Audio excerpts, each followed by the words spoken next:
Because it's easy to tell people like, yeah, just tell yourself English is good enough. Like, no, you also need a process of like, okay, but how? It's just a 3-step routine. And so it's massaging your ears in 3 spots. So I call it 3, 2, 1. And when you're doing the ears, to say English equals calm confidence. And so what I'm trying to do is reprogram them that anytime they think about English and that it's their turn to speak English, we activate this calm confidence. Also, from a physiological perspective, when you're massaging your ears like that, it creates blood flow, which you can feel. So if you're anxious and thinking about a million different things, it brings you back into the sensation of the moment. And then for 2, you bring your shoulders up and down, and I say, my English is good enough. So English equals calm confidence. My English is good enough. What the shoulders does is typically non-native speakers will tense up here and not realize it. So you associate English with tension, but you don't realize that the physical tension does not necessarily mean emotional or intellectual tension. And so just by doing that, and then you open up your lungs. And the last one is just 1 breath.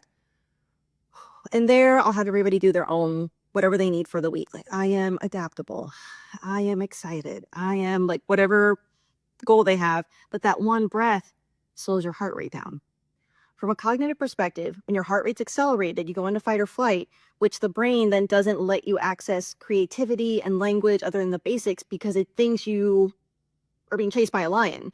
So when you train your body to calm down, then like when people say like, oh, I freeze, I can't find the word I need, they don't realize it's because they've been holding their breath the whole conversation and their heart rate increases. So that's one way to help.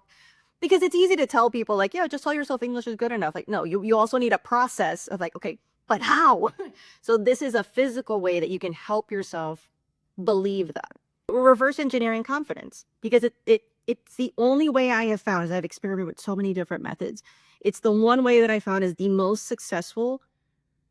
Because again, I really believe in training in low pressure situations. So if you're doing this every time you're in a session with me or before a meeting, you make it a habit. By the time you're in that high pressure meeting, oftentimes my clients will just think about 3, 2, 1, and just thinking about it activates that physical reaction, and they're able to access their calmer self even without the movement.